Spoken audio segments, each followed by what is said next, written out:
సనత్ వచ్చాను నేను. ఇది మన లక్ష్యం ఒకటే అన్న.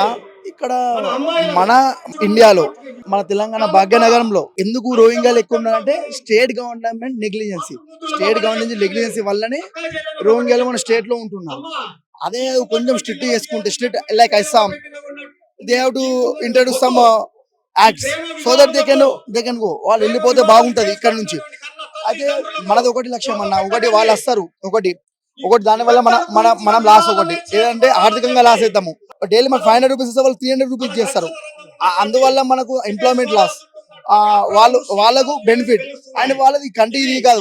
వాళ్ళకి దేశభక్తి ఉంటుంది అన్న. ఒకటి ఇక్కడ హిందూ కానీ ముస్లిం కానీ క్రిస్టియన్ కానీ వాడు ఇక్కడ పుట్టితే వాడికి దేశభక్తి ఉంటుంది 100%. మేము ఇక్కడ ఉద్దేశించి ఏ ముస్లింని క్రిస్టియన్ని మేము అనగచ్చినాము. ఎవరైతే బయట దేశం నుంచి వచ్చారో వాళ్ళని మేము టార్గెట్ ఇస్తున్నాం. మేము వాళ్ళ దేశానికి వెళ్ళిపోవాలి. అదే అన్న మా ఇంటెన్షన్, దాని తప్ప ఏది లేదు. ఇప్పుడు ఇట్లాంటి ధర్మరక్షణ సభతో మరి చొరబాటుదారుల్ని తరిమి కొట్టడం సాధ్యమవుతుందా? ఎంతవరకు సాధ్యమవుతుందని మీరు అనుకుంటున్నారు? సాధ్యమవుతుంది అన్న. గవర్నమెంట్ కూడా సపోర్ట్ అయ్యాలి, అట్లనే సెంట్రల్ గవర్నమెంట్ కూడా సపోర్ట్ ఇవ్వాలి. సో 100% మనము వెళ్ళగొడతాము షూర్. ఈ బాలాపూర్ పరిసర ప్రాంతాల్లోనే ఎక్కువ రోహింగ్యాలు ఉన్నారని సమాచారం. ఎందుకని? ఎందుకంటే అన్న ఎక్కడైతే ఇప్పుడు వాళ్ళకి ఎక్కడైతే షెల్టర్ బాగుంటుందో, ఎక్కడైతే ఫెసిలిటీస్ బాగుంటాయి, ఎక్కడైతే గవర్నమెంట్ సపోర్ట్ ఉంటుందో వాళ్ళు అక్కడనే ఉంటారు. అదే కదన్న. ఇప్పుడు ఏదైతే కొంచెం వాళ్ళకు నకిలీ ఆధార్ కార్డులు, నకిలీ ఏదైతే ఉందో మనం డీప్ సర్చ్ చేస్తే, మనం ఇక్కడ డీప్ సర్చ్ చేస్తే వాళ్ళకి ఎవరు సపోర్ట్ ఇస్తున్నారు? ఈ ప్రాంతంలో సపోర్ట్ ఇస్తేనే వాళ్ళు ఉంటున్నారు. వితౌట్ సపోర్ట్ వాళ్ళు ఎందుకు ఉంటారు? ఇప్పుడు ప్రభుత్వం సపోర్ట్ అంటున్నాం. ప్రభుత్వం ఇస్తున్నటువంటి అన్ని పథకాలు దర్జా తీసుకుంటున్నారు. సన్నబియ్యం కాంచి బస్సు ఫ్రీ దగ్గర నుంచి అన్ని కూడా తీసుకున్నాం. దానికి సంబంధించి ప్రభుత్వానికి ఏం చెప్తావు? అంటే రాష్ట్ర ప్రభుత్వం కానీ కేంద్ర ప్రభుత్వం కానీ. రాష్ట్ర ప్రభుత్వం ప్రకారంగా అయితే ఎందుకంటే వాళ్ళకి ఓటు బ్యాంక్ కావాలా, వాళ్ళు ఓట్లు ఇస్తారు 100% వాళ్ళకి ఓట్లు ఇస్తారు. సో వాళ్ళు సపోర్ట్ ఇస్తారు. మనకి ఇంకోటి మైనస్ పాయింట్ అంటే ఏమంటే చెప్పనా, దీనివల్ల వాళ్ళ ముస్లిమ్స్ రావడం వల్ల, మయన్మార్ బంగ్లాదేశ్ నుంచి ముస్లిమ్స్ రావడం వల్ల అలానే కొంత తీవ్రవాదులు కూడా అసలు ఐఎస్ఐఎస్ సంబంధించిన వాళ్ళు కూడా ఉంటారు. సో దానివల్ల మన ఇండియాకి థ్రెట్. నేషనల్ సెక్యూరిటీ చూసుకోవాలా, గవర్నమెంట్ చూసుకోవాలి. మనము ఇట్లా ఓట్ బ్యాంక్ పరంగా ఆలోచించదు, దేశభక్తి పరంగా ఆలోచిస్తే వాళ్ళు వెళ్ళిపోలా. అదే మన డిమాండ్. మెయిన్ సనత్ వచ్చాను నేను. ఇది మన లక్ష్యం ఒకటే అన్న.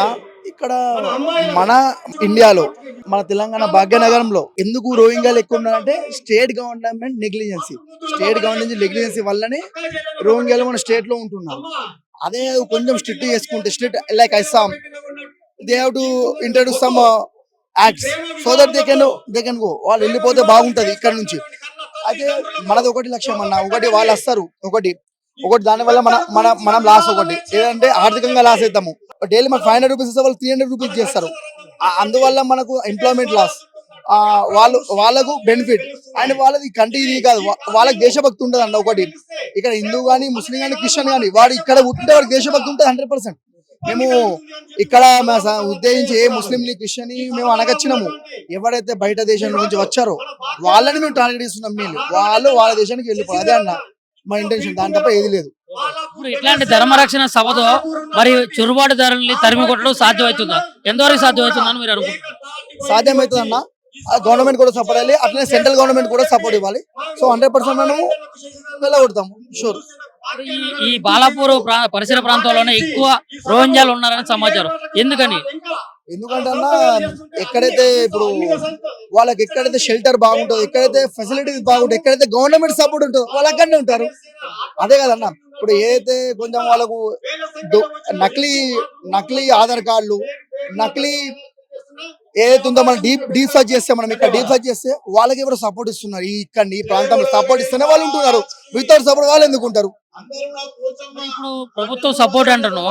ప్రభుత్వం ఇస్తున్నటువంటి అన్ని పథకాలు దర్జా తీసుకుంటున్నారు. సన్నబియ్యం కాంచి బస్సు ఫ్రీ దగ్గర నుంచి అన్ని కూడా తీసుకున్నాం. దానికి సంబంధించి ప్రభుత్వానికి ఏం చెప్తావు? అంటే రాష్ట్ర ప్రభుత్వం కానీ కేంద్ర ప్రభుత్వం కానీ. రాష్ట్ర ప్రభుత్వం ప్రకారంగా అయితే ఎందుకంటే వాళ్ళకి ఓటు బ్యాంక్ కావాలా, వాళ్ళు ఓట్లు ఇస్తారు 100% వాళ్ళకి ఓట్లు ఇస్తారు. సో వాళ్ళు సపోర్ట్ ఇస్తారు. మనకి ఇంకోటి మైనస్ పాయింట్ అంటే ఏమంటే చెప్పనా, దీనివల్ల వాళ్ళ ముస్లిమ్స్ రావడం వల్ల, మయన్మార్ బంగ్లాదేశ్ నుంచి ముస్లిమ్స్ రావడం వల్ల అలానే కొంత తీవ్రవాదులు కూడా అసలు ఐఎస్ఐఎస్ సంబంధించిన వాళ్ళు కూడా ఉంటారు. సో దానివల్ల మన ఇండియాకి థ్రెట్. నేషనల్ సెక్యూరిటీ చూసుకోవాలా, గవర్నమెంట్ చూసుకోవాలి. మనము ఇట్లా ఓట్ బ్యాంక్ పరంగా ఆలోచించదు, దేశభక్తి పరంగా ఆలోచిస్తే వాళ్ళు వెళ్ళిపోలా. అదే మన డిమాండ్. మెయిన్